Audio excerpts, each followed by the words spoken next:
Well, hi, a very warm welcome to Dusty Shelf. I hope I find you well, and today here in Battersea at Battersea Power Station. Well, apart from maybe St Paul's and the Houses of Parliament, is there a more iconic building? Absolutely stunning. Yeah, real close cathedral to power, this one. You see here the riverside.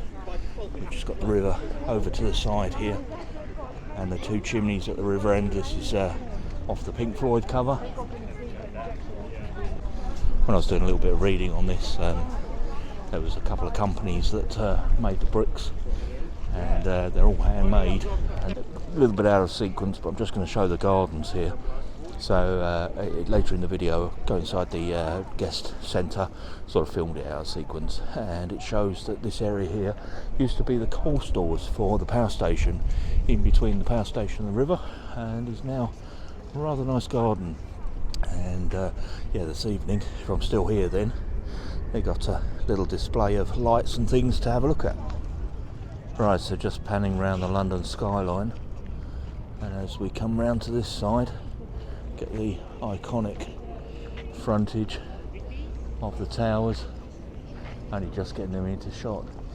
At this point I'm going to hand back to myself in the workshop, because my channel Dusty Shelf is about collecting, and one of my major collectibles is the John Broom edition of his plan for the towers. Now, John Broom bought Alton Towers, owned Alton Towers for many years, and when he sold it, he bought the power station and planned to turn this into a theme park, hence my interest. Well, here we have the 1988 prospectus for the Battersea in London, as you can see. And at the top here, the Alton Group presents the Battersea. And as I mentioned in sort of the preamble for this bit, you know, the Alton Group, owned by John Broom, basically owned Alton Towers, and this was John Broom's new project, which was Battersea Power Station. Now, I'm not going to read through all of this. I'm just going to gently flick through these pages just to show you what's in here and just talk around the pictures in here without getting into too much detail. But on this side, just to show you here, published by the Alton Group, 1988. And there's a picture there of John Broom standing in front of the chimneys on Battersea Power Station. And then in here, talking about the vision for the centre, as he and his team saw it. You can see here sort of projection for a retail space with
you can see here.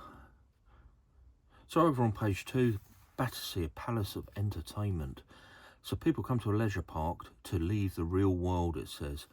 The Battersea will be a palace of entertainment with 7 acres of enjoyment rising up through 8 floors and a 16-acre riverside site. Basically, it says about there being the largest ice rink in the UK, situated on the ground floor, and an atrium in the middle, much like an ocean liner with the decks on either side. Projected visitors, 33,800 per day.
Now, as I say, this has been turned into a shopping centre.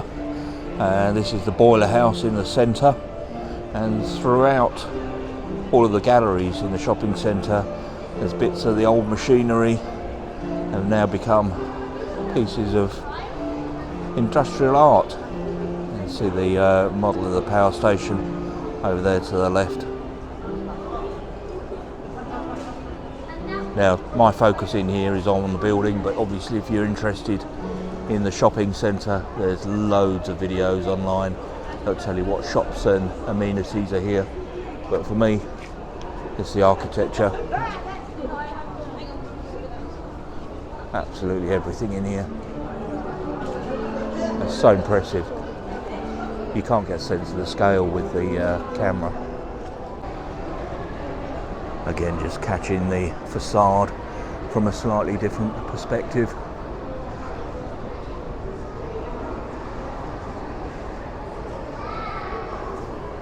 So it's really difficult to describe, and yeah, certainly the camera is not capturing this in the right way. To be here in person, it looks far larger than I'm sure it does on a small screen.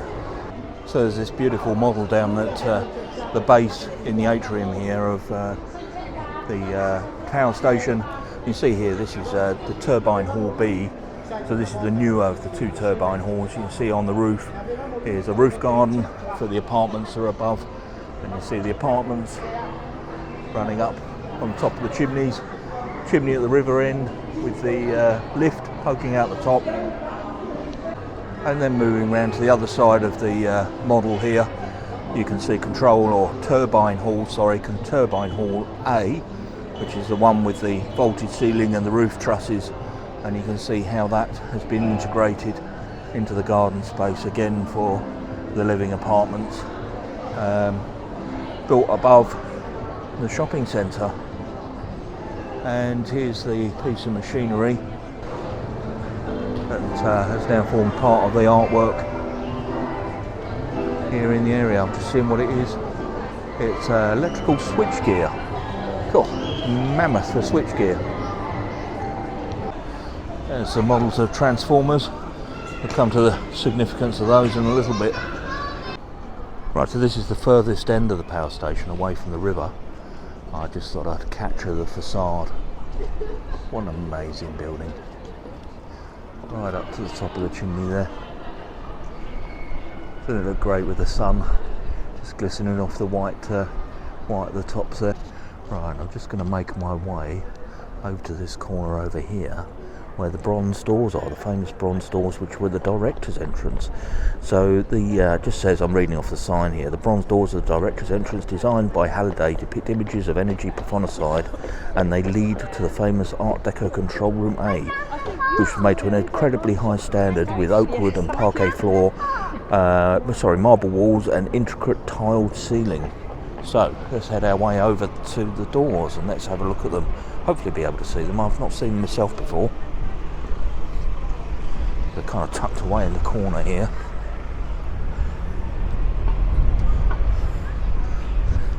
Now unfortunately they're all closed off, it says no entry, but we should be able to film from up above. Oh, they are magnificent. Let me just zoom in on the workmanship there. It is such an awesome building. It's just so imposing, all the brickwork.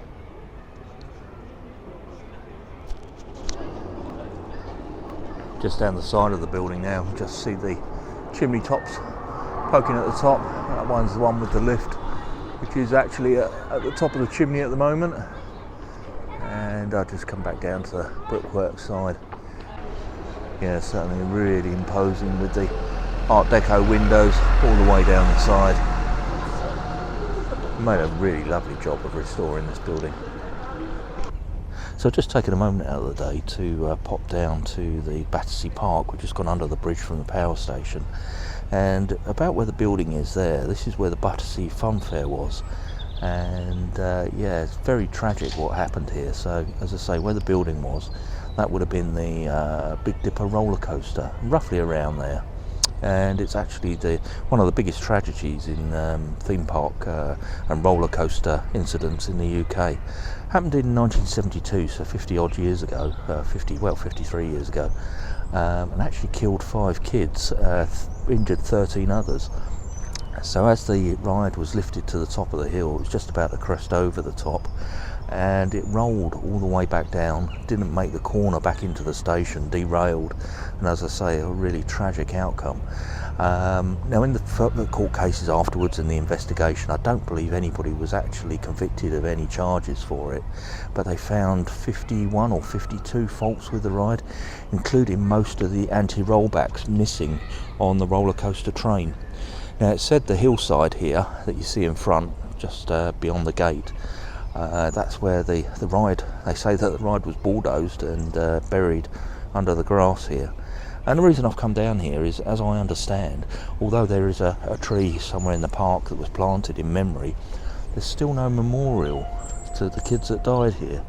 I mean, do put in the comments if there is one. I'm not aware of it, but from reading about this, I've there's been several articles saying that there should be a memorial, and I totally agree with that.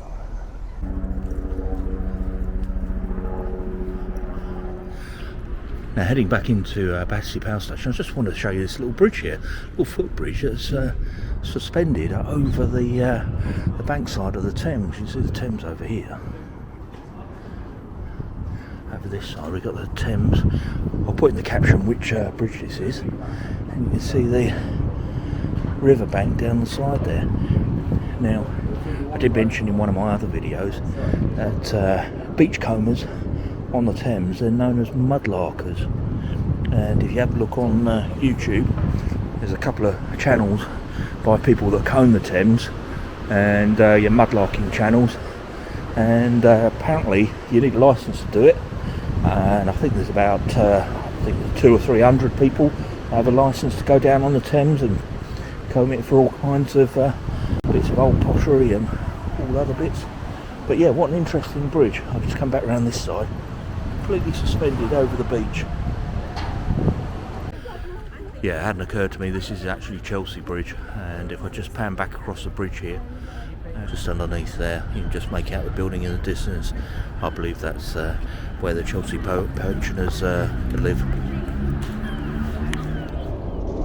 We're just a little way along from Chelsea Bridge. It's Grosvenor Bridge. You can hear the railway going over it as I speak. And in here is a little exhibition about the power station. They've got this fantastic model here showing what it would have been like, and you can see the coal stores between the power station and the river. This is where we got docked on the boat on my other video, the trip down the Thames, and you can see here the two sides to the power station as it would have been, with the let me just move past this pillar, with the boiler house in the middle, and then the two turbine halls either side. At the back here, the ash handling plant, all gone now, but still with the 4 iconic chimneys.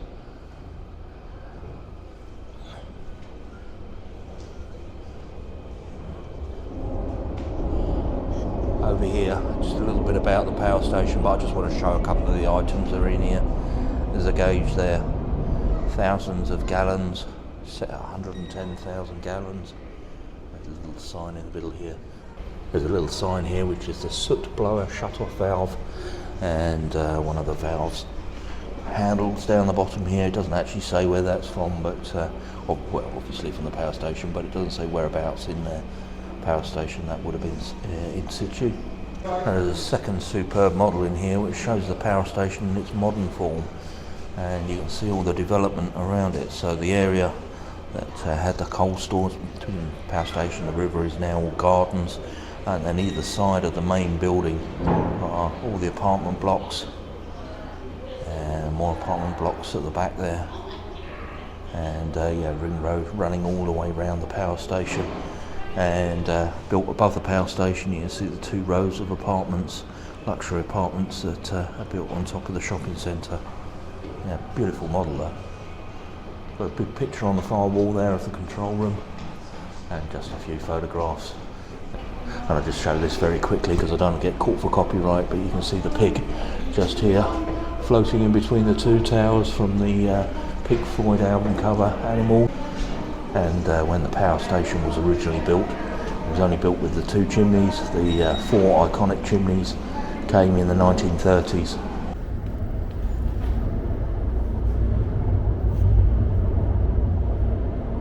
And underneath Grosvenor Bridge, you see all the lanterns here.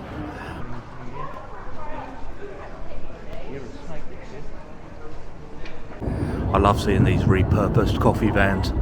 This one, an old Citroen. Isn't that wonderful? Right, so moving away from the atrium by the river, I'm just going to walk down this way.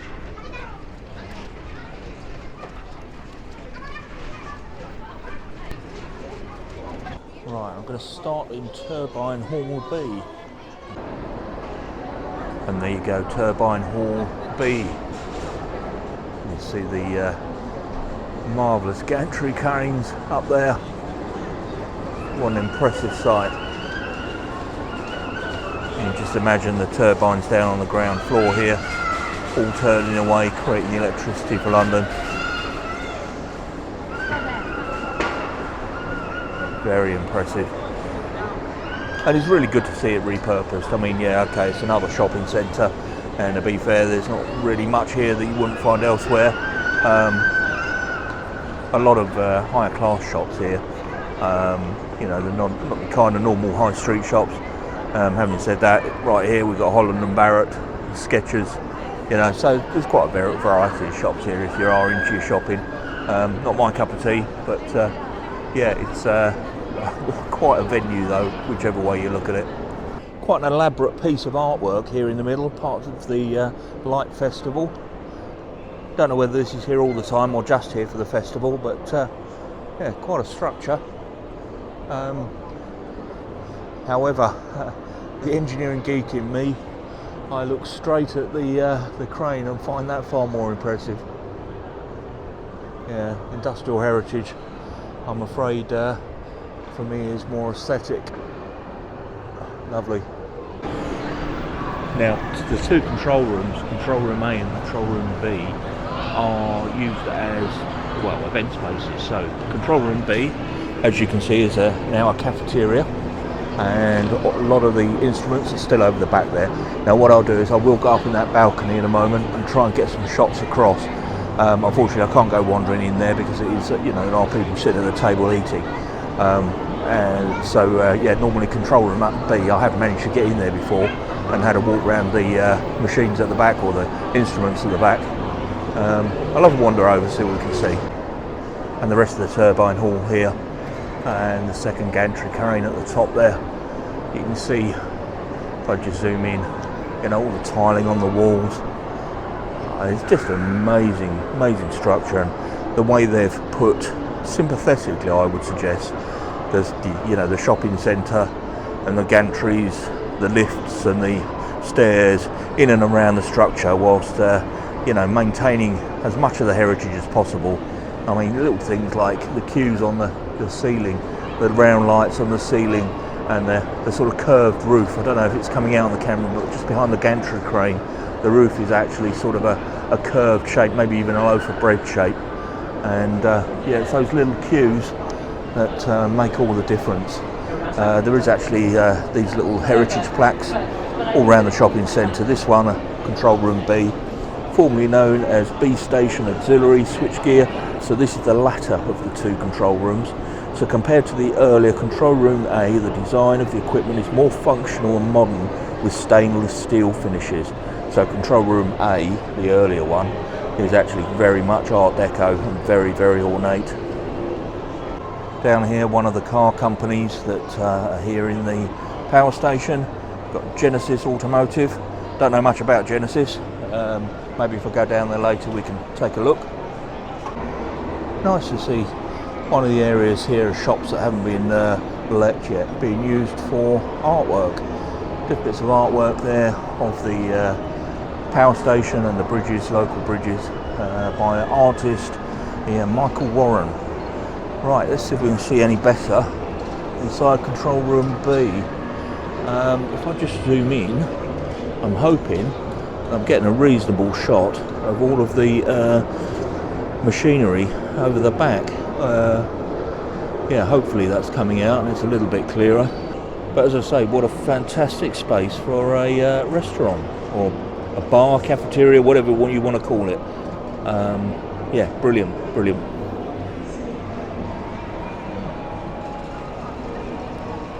One pan shot down control room B. I don't know if you can make out the plants in the windows up there. So above the power station now are apartments. It's above the ceiling here. They've put luxury apartments up there, and they do have garden space on the roof of the building. And yeah, what a fabulous structure. There's a staircase going up to the cinema. The cinema is actually housed in the centre of the building in the boiler room. Again, just another look up at the gantry crane. You can see the control box for the crane. Absolutely marvellous. You can really see the curvature on the roof now. Right, we're now in the centre of the building, in the boiler room, and this will be the atrium here for the apartments and offices that are above. You can see the open lifts moving up and down in there.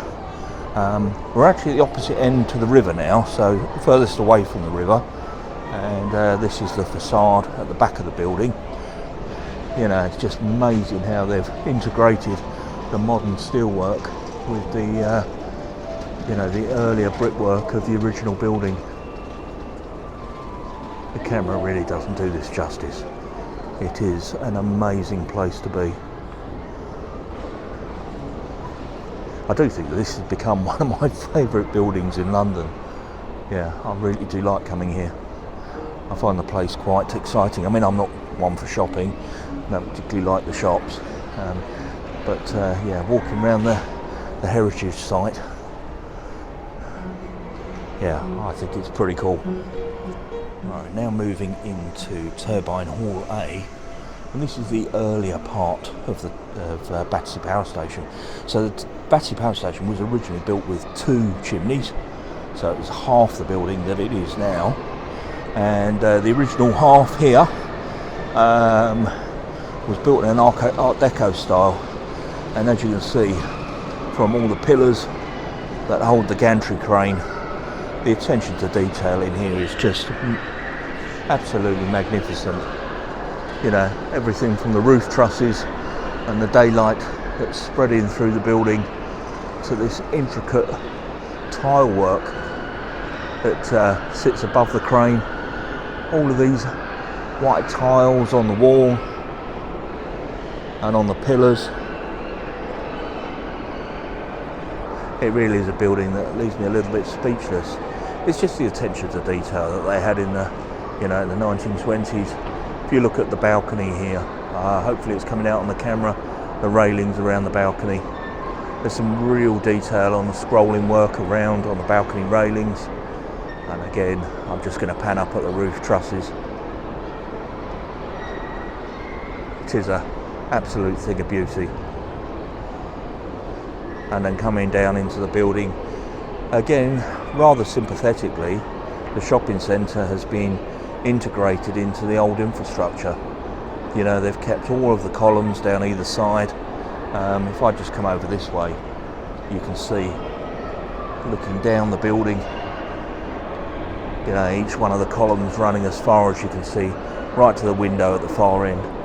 And again, this end, got a similar window, letting the light in here. And you see again the scroll work on the tiles on this side, scroll work above all the windows, and the Art Deco running all the way down. Yeah, something very special. Another art installation here for the lighting festival, hanging from the ceiling. But over behind it, if you can see the windows that are just here, behind there is control room A. Now this is a area of the building that I really would love to get inside. You can only get in there if you're on a tour. They do heritage tours around the Battersea Power Station.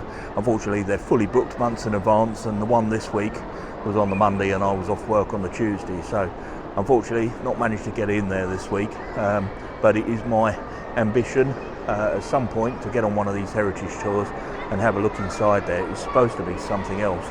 Certainly the ceilings in there are supposed to be very ornate, and all of the infrastructure, the telemetry for the power station, all the levers and handles, they're all still there and all been meticulously renovated from their condition when this was derelict. I mean, this was still generating power up until 1983, and then it became derelict, as I mentioned earlier, during the the late 80s, let's call it the early to mid 80s. The place was gutted, ready for its transformation into the site that was going to have the theme park and restaurants and all of John Broom's vision. And sadly, with that all falling through, the building fell into ruin, and sadly with that also the control room. But when they renovated the building, they saw this as an opportunity to restore all of the equipment in there, and they now use it as an event space. So I mean, if you're holding a wedding in that area, you can have the wedding reception, even the wedding ceremony, I believe, up in the control room, which I think would be absolutely fabulous. Now, I'm not sure if it's actually coming out on the camera. I'm trying to film it, but what we're looking at is lots of dials along the back wall, but then above it, the sort of white markings, obviously, of the circuits that are made or broken by the switches that are in the control room. So I'll find out when I get home how much of this has actually come out on the camera. Hopefully some of it. Now, the other thing I wanted to just reiterate is the pillars. That run all the way down the building on both sides, and if I come over to this one just here and I just look up, you can get an idea that all of these tiles have got an intricate shape on them, and if I zoom in, they're all patterned, which the attention to detail is something else. Another gantry crane here, but this one has been repurposed for a walkway running across the at the top there, and you can see the crane is now being used to suspend the deck. What a great idea that is, to integrate the modern needs of the building into the original architecture.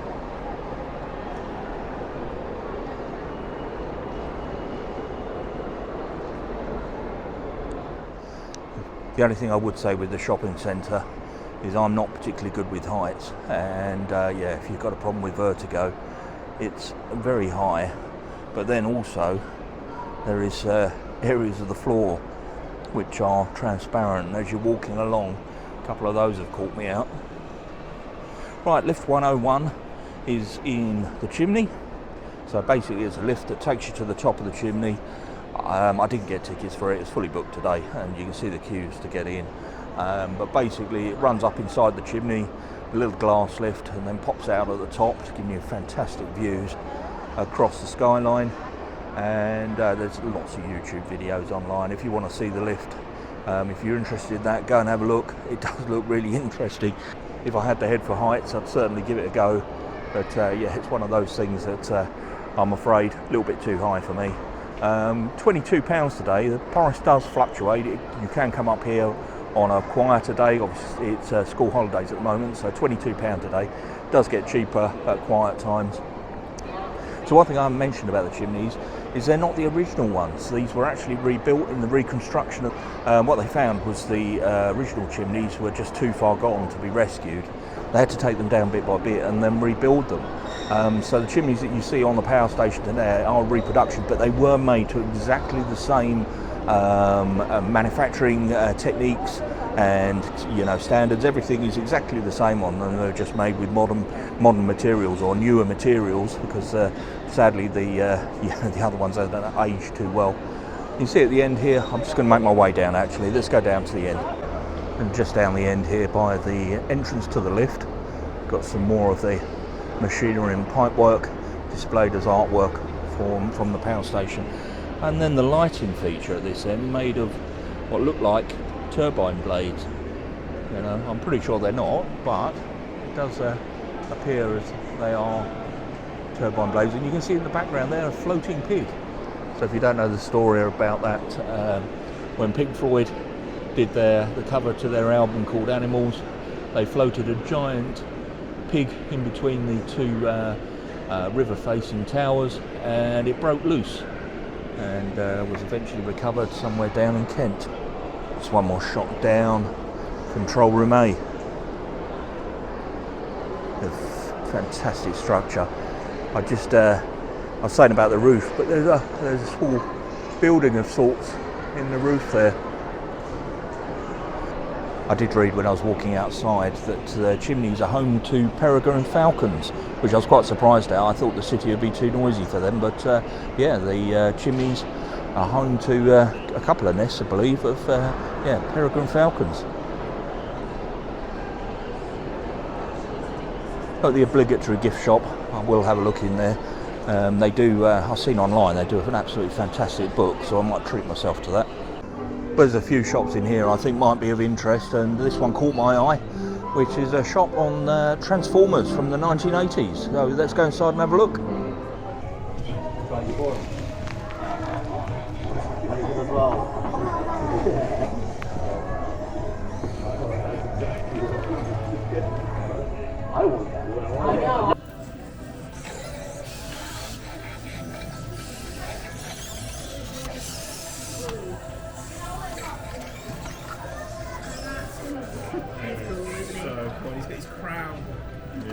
Well, I'm here on the ground floor of Turbine Hall A, just looking up again at the gantry supporting the crosswalk, and there was a couple of shops. I've just shown you the Transformers shop, but the other one that does spark my interest somewhat is Lego. Don't often get to go in a Lego shop, so yeah, I'm not one for shopping, as I keep saying on this video, but certainly if there's a model shop or a collectible shop, or even, let's say, a Lego shop, I'm definitely going to have a look in there. So without further ado, let's go and have a look inside. It certainly does look rather crowded, so I think the footage is going to be very limited.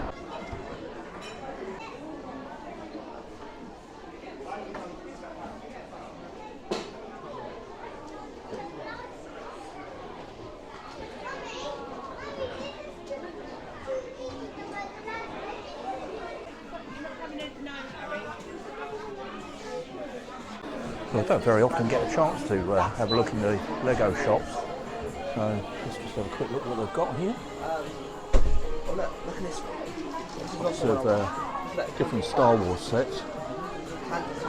Awfully busy in here today, so you have to forgive the background noise.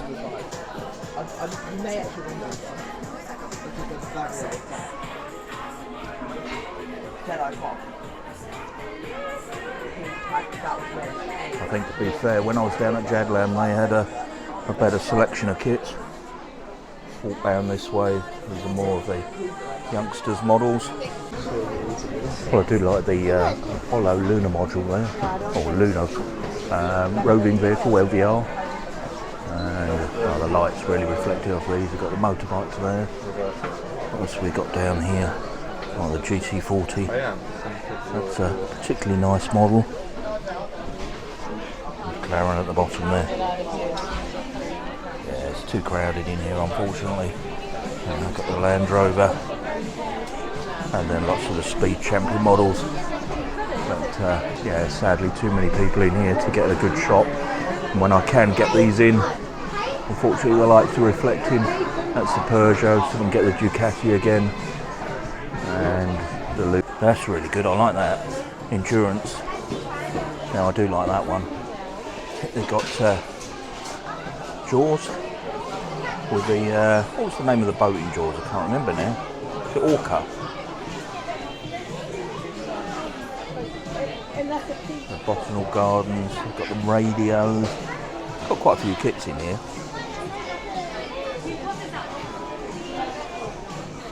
The Lord of the Rings kit. And there's the big model of the Titanic. I'm actually surprised they stock these in here, because if you had to buy that, it's a hell of a walk anywhere from where we are back to any car park. Notre Dame, and a couple of Leonardo kits right at the bottom there. They do have a rather large Apple store, which is good to see. Little story about Apple. We had gone on holiday to the US, and we were staying in Manhattan in New York, and my son said to me, the Apple store's selling Hot Wheels.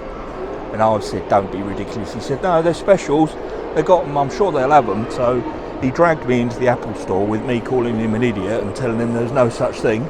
And when we got in there, it was the Hot Wheels ID, which were actually released in conjunction with Apple, and they were stocked indeed in the Apple store.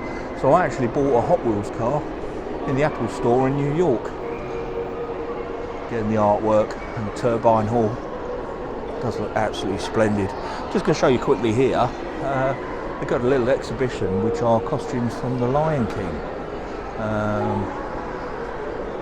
Rafiki, you have to forgive me, I don't know all the characters.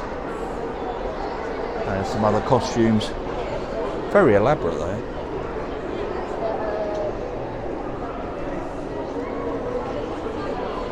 There's Nala, you can see the headdress. This is old from the West End stage show. And who's this one? Zazu. So this is the parrot.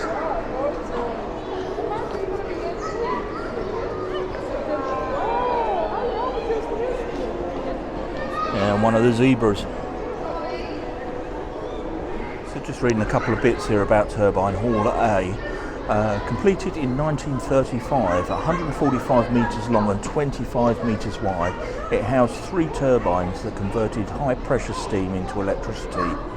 The brick outlines on the floor indicate the size and locations of the turbines, I didn't pick up on those, with new bespoke made tiles to match the original. Turbine Hall A stopped generating electricity in 1975 and was subsequently decommissioned.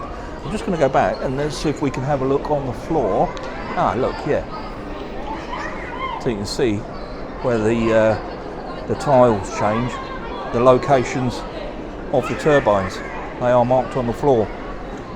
Yeah, I didn't know that. There you go. Right, I mentioned Genesis earlier. As I say, not a brand I'm aware of. Yeah, I'm not particularly going to go in, but I'll just shoot down the range there. So we're at the back of the power station now, furthest away from the river, and this is Electric Boulevard. I did show you it earlier when we went out and I showed you the facade, but if you walk out of here, there's lots of new apartment buildings and shops and what have you. I'm not going to go down there today because my feet are killing me. What do we have here? Polestar, good old Polestar. So just looking through the window, Polestar 3 just here, further back with the lights just coming on. Polestar 4, that's the one without the back window, and Polestar 2 over the far side. So yeah, one of their spaces as they call them, showing off their cars. Yeah, they are rather nice, and yeah, all electric brand. The only thing that worries me if I had one of these is the wheels. They do look, very vulnerable to curbs and things. With the old cars that I run around in, you certainly don't want to be bouncing any of those off a pothole or a curb.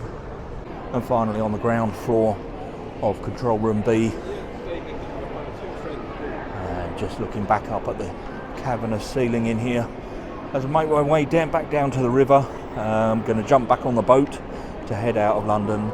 Well, I hope you've enjoyed the tour around the power station here. As I say, I am hoping to get on the guided tour at some point this year. Quite looking forward to that, especially seeing inside Control Room A. But we'll see if that can happen before the end of the year. I really would like to do that. But anyway, if you've enjoyed the video, please do give it a thumbs up, and why not check out the channel? There's lots on there, and if you can subscribe, I'll be really, really grateful. And with that, I'll leave this one there. I'm just going to take one last shot of the gantry crane, and I'll say thank you ever so much for watching, and I'll catch you on the next one.